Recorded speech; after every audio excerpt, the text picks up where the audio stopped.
மே மாசம் 16ஆம் தேதி தேர்தல் வருது. நம்ம ஒவ்வொருவரும் கண்டிப்பா ஓட்டு போடணும்.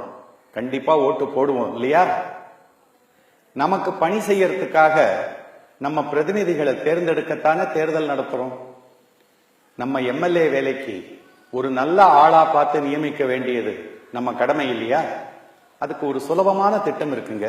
எந்த வேலைக்கும் யாரை நியமிக்கிறதா இருந்தாலும் ஒரு இன்டர்வியூ நடத்தணும் இல்லையா? அதே மாதிரி உங்க தொகுதி வேட்பாளர்கள் எல்லாரையும் உங்க பகுதிக்கு ஒரு நாள் குறிப்பிட்டு வர சொல்லுங்க. ஒரு நேர்முக தேர்வு நடத்தி கேள்விகள் கேளுங்க. வெறும் கட்சி அடிப்படையில தேர்ந்தெடுக்காம அவருடைய நேர்மை, அவர் தொகுதிக்காக உழைக்க தயாரா இருக்கிற பண்பு, அவருடைய பணிவு, இதை வச்சு உங்க வேட்பாளரை தேர்ந்தெடுத்தா தொகுதி நல்ல முன்னேற்றம் அடையும் இல்லையா? அந்த நேர்முக தேர்வுல கண்டிப்பா 3 கேள்விகள் கேளுங்க, மறந்துடாதீங்க. முதல் கேள்வி, இந்த தொகுதி முன்னேற்றத்துக்காக மேம்பாட்டுக்காக நீங்க என்ன திட்டம் வச்சிருக்கீங்கன்னு கேளுங்க. 2வது கேள்வி, மாசம் ஒரு முறையாவது இந்த பகுதிக்கு நீங்க நேர்ல வந்து எங்களை சந்திச்சு எங்க குறைகளை கேட்டு எங்க கருத்துக்களை எல்லாம் அறிஞ்சு இந்த தொகுதிக்கு என்ன செய்யணும் அப்படிங்கிற நடவடிக்கையை மேற்கொள்வீர்களா? 3வது கேள்வி ரொம்ப முக்கியமான கேள்வி, மறந்துடாதீங்க.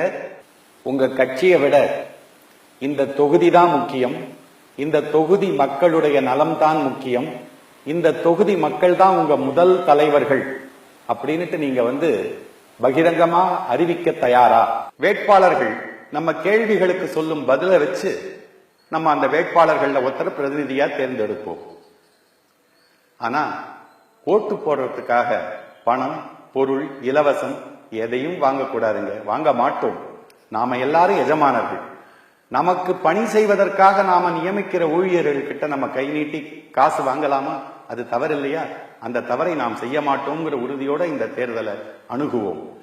ஓட்டு போடுவதற்காக யாராவது பணம், பொருள் நேரடியாகவோ மறைமுகமாகவோ கொடுக்கும் முயற்சியில் ஈடுபடுவதாக தெரிஞ்சா அந்த வேட்பாளரை நம்ம புறக்கணிச்சிருவோம். இதை மட்டும் செஞ்சா இந்த நாடு முன்னேறும், உங்க தொகுதியும் நல்லா முன்னேறும். ஒவ்வொரு தொகுதியிலையும் பல நகர்கள், பல காலனிகள்னு பகுதிகள் இருக்கு.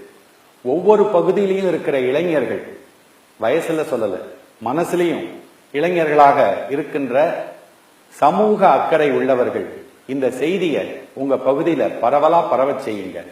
இப்பவே கடிதம் எழுதி வேட்பாளர்களுக்கு நேர்முக தேர்வுக்கு ஒரு நாள் குறித்து வர சொல்லுங்க. உங்க பகுதி மக்களை எல்லாம் இதில் கலந்து கொள்ள சொல்லுங்க. இதுதான் எங்கள் வேண்டுகோள். வாழ்க இந்தியா, வாழ்க தமிழ்நாடு.